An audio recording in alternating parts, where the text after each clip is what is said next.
മലയാള സിനിമയിലെ യുവനായികമാരിൽ മുൻനിരക്കാരിയാണ് ദുർഗ കൃഷ്ണ. വളരെ ചുരുങ്ങിയ സിനിമകൾ കൊണ്ട് തന്നെ തന്റെ പ്രതിഭ അടയാളപ്പെടുത്താൻ ദുർഗക്ക് സാധിച്ചിട്ടുണ്ട്. സോഷ്യൽ മീഡിയയിലും സജീവമാണ് ദുർഗ. ദുർഗയുടെയും അർജുന്റെയും പ്രണയവും വിവാഹവുമെല്ലാം വാർത്തയായി മാറിയിരുന്നു.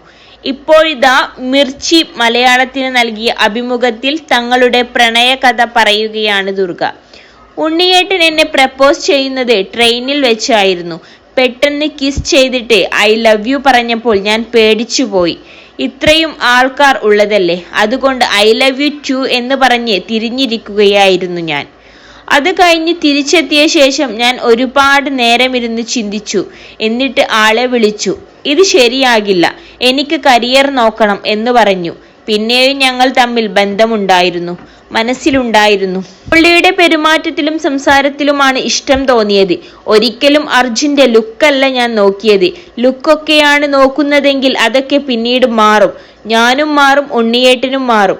ലുക്കിലാണ് ഇഷ്ടപ്പെടുന്നതെങ്കിൽ പിന്നീട് അത് പോകുമ്പോൾ ഈ ഇഷ്ടവും പോകില്ലേ? ഇഷ്ടപ്പെടുന്ന ആളെക്കുറിച്ച് യാതൊരു ചെക്ക് ലിസ്റ്റും ഞാൻ വെച്ചിരുന്നില്ലെന്നും ദുർഗ കൃഷ്ണ പറയുന്നുണ്ട്. +2 ഡിഗ്രി കഴിഞ്ഞവർക്ക് world's first AR VR class റൂമിലൂടെ സ്മാർട്ട് ഫോൺ എഞ്ചിനീയർ ആവാം. കൂടുതൽ അറിയാൻ വിളിക്കൂ ബ്രിഡ്കോ ആൻഡ് ബ്രിഡ്കോ. ഞാനിത് പറഞ്ഞപ്പോൾ കുഴപ്പമില്ല, നീ കരിയർ നോക്കിക്കോളൂവെന്നാണ് അർജുൻ പറഞ്ഞത്. ആൾക്ക് വിടാൻ താല്പര്യമുണ്ടായിരുന്നില്ല. ആളുടെ ഉള്ളിൽ പ്രണയമായിരുന്നു.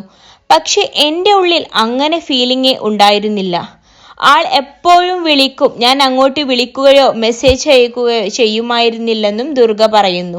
പുള്ളി വിളിക്കുമ്പോൾ താൻ പുള്ളിക്ക് വേണ്ടി സംസാരിക്കുകയായിരുന്നു. മെസ്സേജ് അയക്കുമ്പോൾ എപ്പോഴും പ്രതികരിക്കുന്ന ഒരാളായിരുന്നില്ല ഞാനെന്നും ദുർഗ പറയുന്നു. ഒരു ഘട്ടം കഴിഞ്ഞതോടെ പുള്ളിക്കാരൻ ഇങ്ങോട്ട് വിളിക്കുന്നതും മെസ്സേജ് അയക്കുന്നതും നിർത്തി. കരുതിയത് ഞാൻ അങ്ങോട്ട് വിളിക്കുമായിരുന്നായിരുന്നു. പക്ഷെ ഞാൻ അതൊന്നും ചിന്തിച്ചിട്ട് പോലുമില്ലായിരുന്നു. ഞാൻ എൻ്റെതായ തിരക്കുകളിലായിരുന്നു.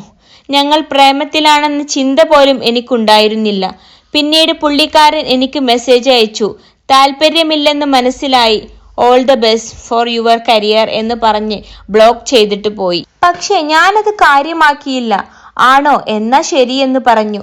പിന്നീട് പുള്ളിക്കാരൻ്റെ ഒരു സുഹൃത്ത് വിളിച്ച് സംസാരിച്ചതോടെയാണ് ഞാൻ ചെയ്തത് മോശമായെന്ന് തോന്നിയത്. പിന്നെ ഞാൻ അങ്ങോട്ട് വിളിച്ചു.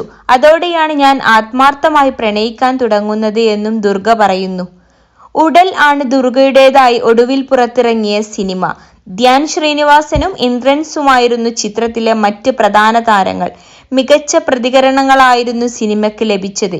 ചിത്രത്തിലെ ദുർഗയുടെ പ്രകടനവും കയ്യടി നേടിയിരുന്നു. 21 ലക്ഷത്തോളം സന്തുഷ്ടരായ ഉപഭോക്താക്കളും 2 ലക്ഷത്തോളം തിമിര ശസ്ത്രക്രിയകളും പൂർത്തിയാക്കിയ മലബാറിലെ ഏക കണ്ണാശുപത്രി അൽ സലാമ ഹൈ ഹോസ്പിറ്റൽ റോഡ്, പെരിന്തൽമണ്ണ.